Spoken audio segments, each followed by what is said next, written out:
Well, life on the farm is kind of laid back. Ain't much an old country boy like me can't hack. It's early to rise, early in the sack. I thank God I'm a country boy. Well, a simple kind of life never did me no harm. Raising me a family and working on the farm. The days are all filled with an easy country charm. Thank God I'm a country boy. Well, I got me a fine wife, I got me old fiddle. When the sun's coming up, I got cakes on the griddle. Life ain't nothing but a funny, funny riddle. Thank God I'm a country boy. When the work's all done and the sunset low, pull out my fiddle and I rosin up the bow. Kids are asleep, so I keep a kind of low. And thank God I'm a country boy.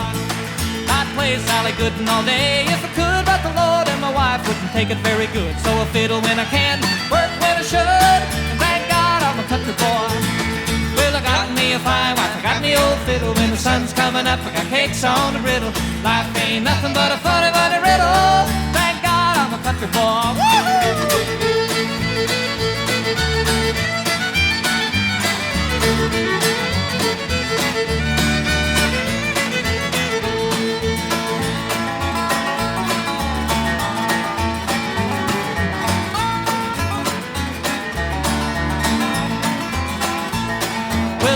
My life for diamonds or jewels. I never was one of them money-hungry fools. Rather have my fiddle and my farming tools. Thank God I'm a country boy. Yeah, city folk driving in a black limousine. A lot of sad people thinking that's a mighty keen. Son, let me tell you now exactly what I mean. I thank God I'm a country boy. Well, I got me a fine wife, I got me old fiddle. When the sun's coming up, I got cakes on the griddle. Life ain't nothing but a funny, funny riddle. Thank God I'm a country boy. Yeah!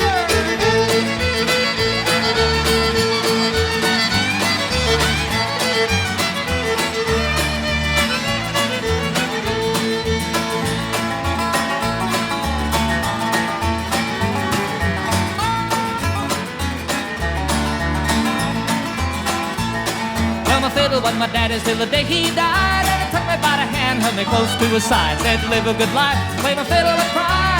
And thank God you're a country boy. Well, my daddy taught me young how to hunt and how to whittle. Taught me how to work and play a tune on the fiddle. Taught me how to love and how to give just a little. And thank God I'm a country boy. Well, I got me a fine wife, I got me old fiddle. When the sun's coming up, I got cakes on the griddle. Life ain't nothing but a funny, funny riddle. I'm a country boy, yeah!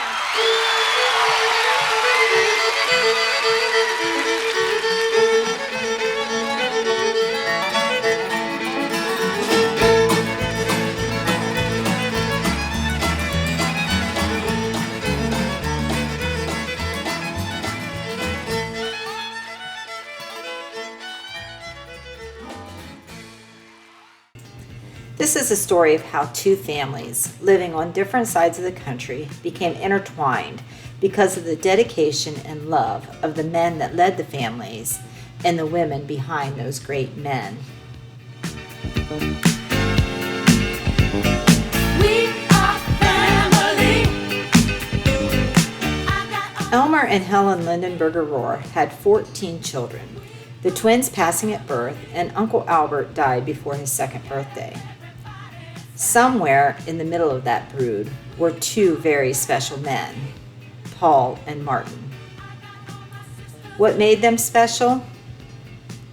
Well, they are the fathers to 25% of Elmer and Helen's grandchildren. Between the two families, they had 15 of the 60 grandchildren. But what really made those men special were they were our dads.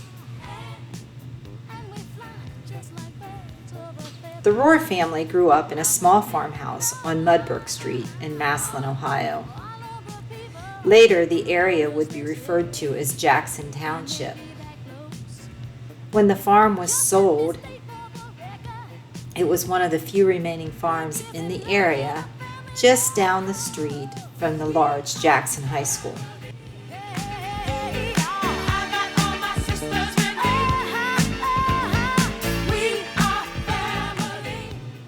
The military was a huge part of the Rohr men's lives.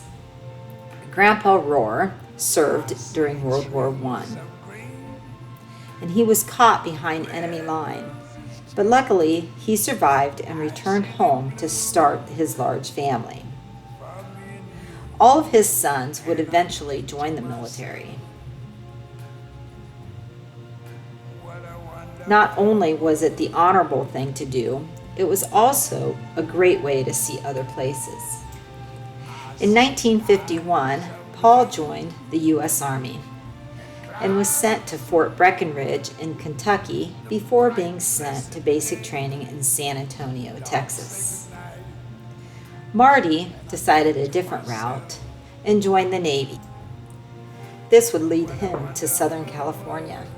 The military may have taken Marty to California, but Paul headed that way in 1946 at the ripe young age of 17. He spent the next 5 years traveling and working different places before joining the Army. He would send postcards home to his mom and dad, letting them know he was okay. During his travels, he fell in love with the idea of being a cowboy. You give the man a horse and a song, and he was happy as could be. He eventually made it back to Ohio and worked for the Blyler family. One of his jobs was to deliver beef to Troyer's Trail Bologna and Trail. Thought he would take a ride through the beautiful hills of Holmes County. This is where he found his second love. In 1956, he purchased a farm on Township Road 283, which would then become Township Road 36.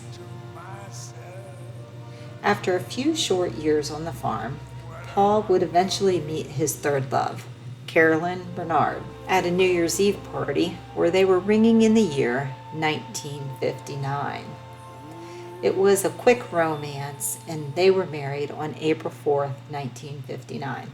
Paul wasn't the only Rohr boy that left his home in Massillon to find a new home and also the love of his life. While Marty was stationed in Southern California, he was introduced to a young Mexican girl who would win his heart and keep him in Southern California. Okay, well, I met your uncle through my cousin who was stationed in San Diego, because I had asked him that why doesn't he bring some of his friends over? So he did bring your Uncle Marty and another sailor friend. Anyway, so your uncle kept coming back every week, and make a long story short, then we got married after a couple of years, but I went to Ohio first because I wanted to meet the family before we got married. I wanted to see who they were and all that, of course. And I was very impressed because they're so literally down-to-earth people, just like my family.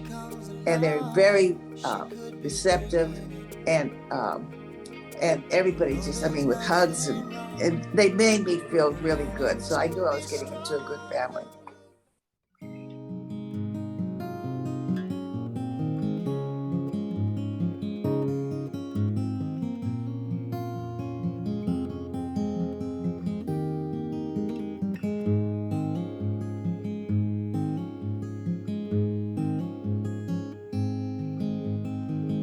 Only child, alone and wild, a cabinet maker's son. His hands were meant for different work, and his heart was known to none. He left his home and went his lone and solitary way, and he gave to me a gift I know I never can repay.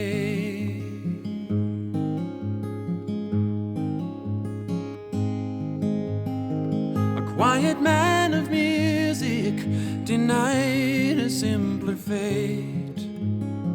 He tried to be a soldier once, but his music wouldn't wait. He earned his love through discipline, a thundering velvet hand. His gentle means of sculpting souls took me years to understand.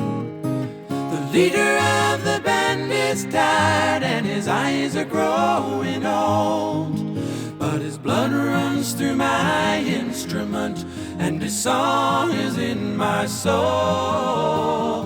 My life has been a poor attempt to imitate the man. I'm just a living legacy to the leader of the band.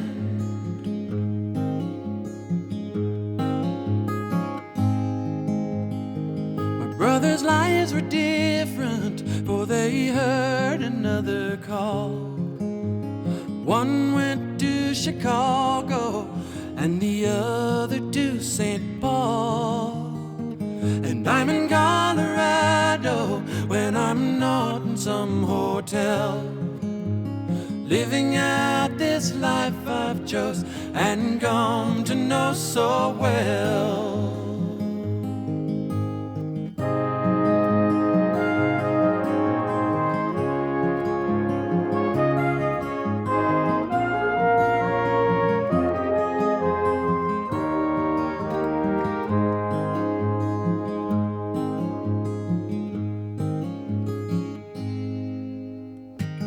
Thank you for the music and your stories of the road. I thank you for the freedom when it came my time to go. I thank you for the kindness and the times when you got tough. And Papa, I don't think I said I love you near enough. The leader of the band is tired and his eyes are growing old, but his blood runs through my instrument and his song is in my soul. My life has been a poor attempt to imitate the man. I'm just a living legacy to the leader of the band. I am a living legacy to the leader of the band.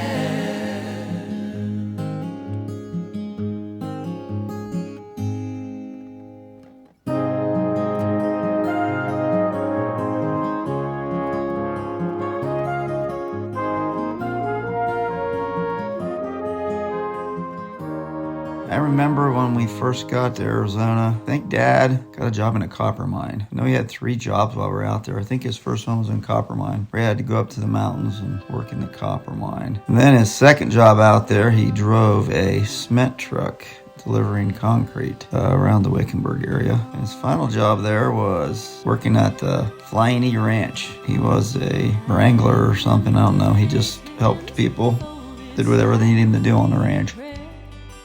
I remember we would be down in the desert, and our dad's cousin from Phoenix would come to see us, Hubert, and I think his wife's name was Teresa.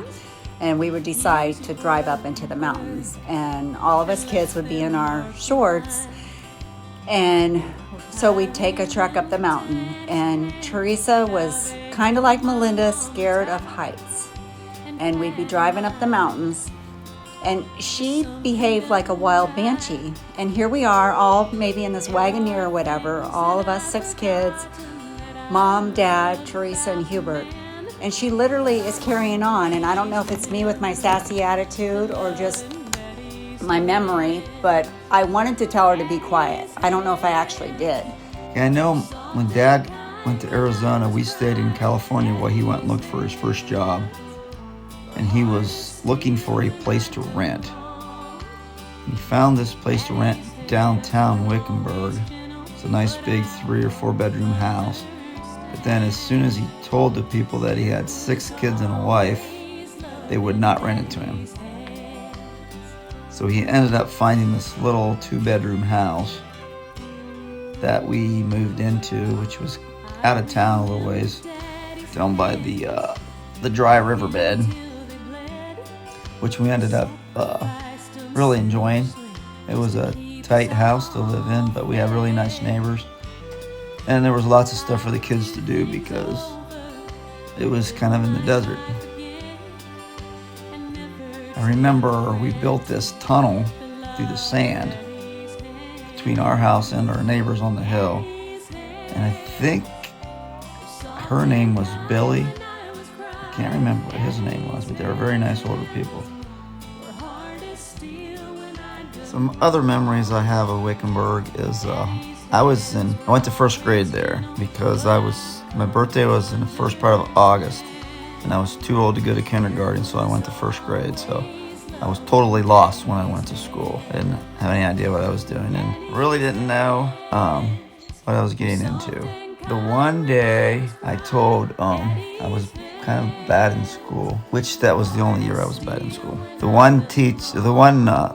My teacher had a favorite student, and it was a neighbor girl, and she was smart and she could read, so the teacher had her read to us, and I was so frustrated with her because I didn't know how to read, so I told her to shut her damn mouth. And when I did that, the teacher heard me, and then I went outside and I got smacked with a paddle, and lo and behold, Miranda saw it happen. So she went home and told Mom and Dad, so I got smacked when I got home as well, because that was the rule. You get smacked at school, you get smacked at home.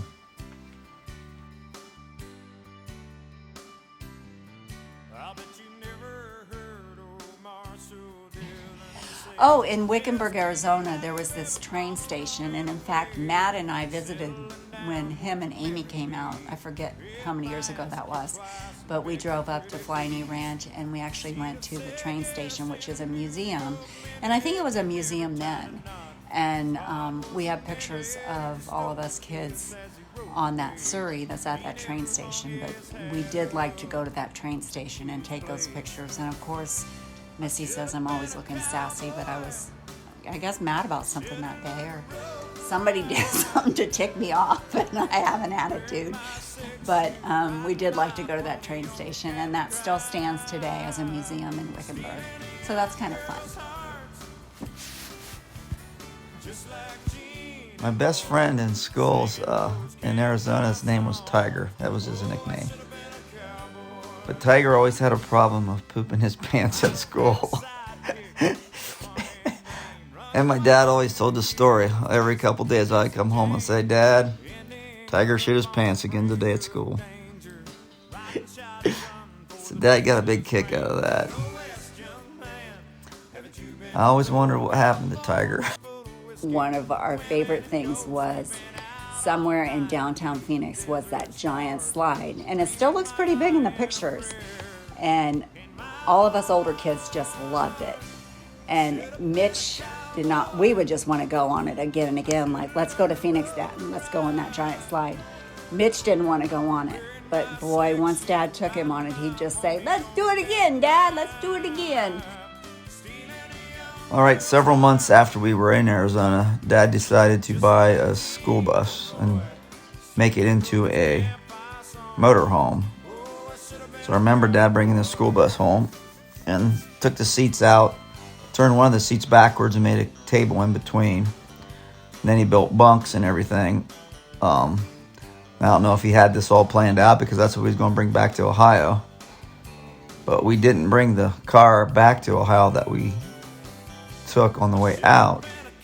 He brought this bus, and then he got a Willys Jeep that we towed home behind the bus. And I remember the Willys Jeep for a long time. We had it on the farm. It was a very nice tool for the farm because we could feed the cows and everything with it. The other thing I remember when we came back home is we had Gary Maller and his family living in our farm while we were there, and they did not take very good care of things. And Dad's horses were really skinny, and he was really upset when we got home.